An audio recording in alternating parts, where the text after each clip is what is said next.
Joining me now is Dr. Oais Durrani, an emergency medicine physician. Thank you so much for being here with us. And I should say, I mean, you are in Houston, Texas, which has been, racked with all of this heat. What have you been seeing in your ERs over this heat wave? Yeah, absolutely. It feels like it's the hottest summer of my life. I actually just worked a shift in the ER, and we were just talking amongst the other docs there that we've been admitting so many people for dehydration-related illnesses over the last few weeks, more so than any other summer, just from personal experience.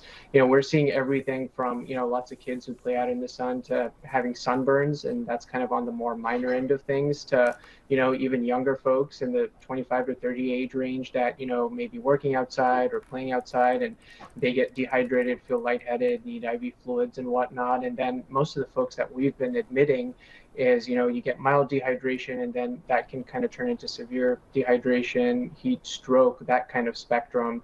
And those tend to be, folks that are elderly, folks that have lots of comorbid conditions. And what happens is when you get dehydrated to a certain point, your organs start to shut down, and that includes the kidneys. You get muscle breakdown, and you can potentially get delirious and confused. And so those are the folks that we're admitting to the hospitals, and seeing lots of that in Houston.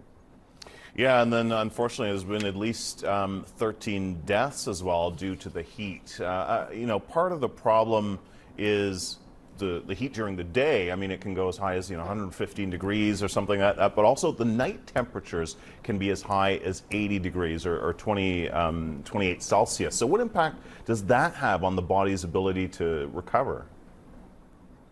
Absolutely. And, as much as we think that we drink enough water to make up for, the water losses we have throughout the day, it's hard for a human to keep up with that, especially if you're outside or if you're homeless or you may not have air conditioning. And, when you have comorbid conditions on top of that, like heart failure, COPD, coronary artery disease, diabetes, your threshold to get sicker is much lower.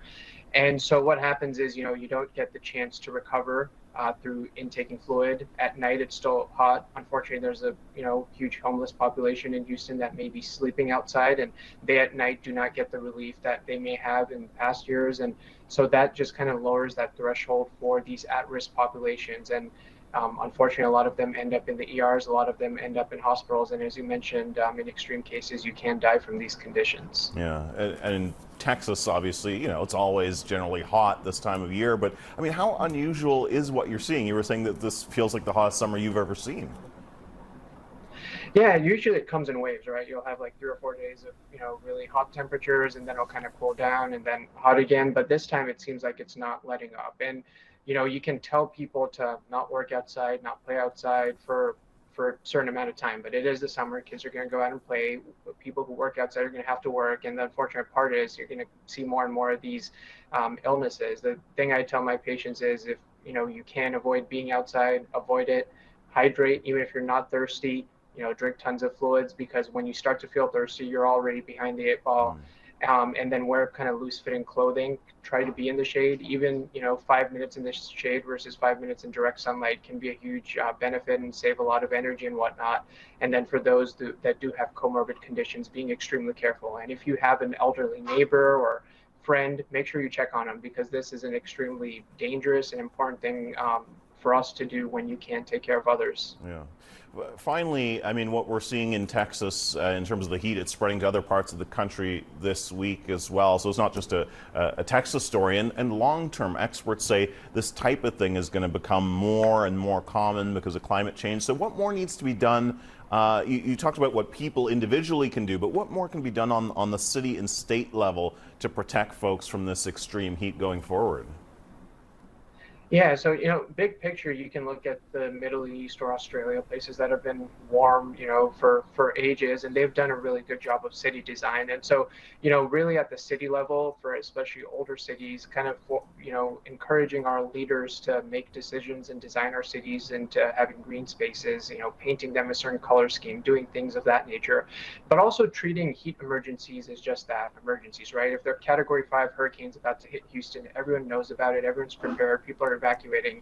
We need to treat this with the same level of seriousness. So having the resources in hospitals, having cooling centers around cities and making sure that the resources are there. And then in a particular focus on those that are, at high risk. So the elderly, those that may be impoverished, those that may not be near a cooling center, and making sure that we are not forgetting about those individuals, getting them resources. And there's some cities in the United States that do that really, really well. And unfortunately, there's some that don't or ignore the issue altogether. And so it's going to, not get cooler. Unfortunately, it's going to get hotter throughout our lifetimes. And it is something that every city and every state has to have as a priority. Yeah, treating it seriously and not just as inconvenience, as you say, because it can be life-threatening. Dr. Owais Durrani, thank you so much for being here with us. Really appreciate it. Thanks for having me.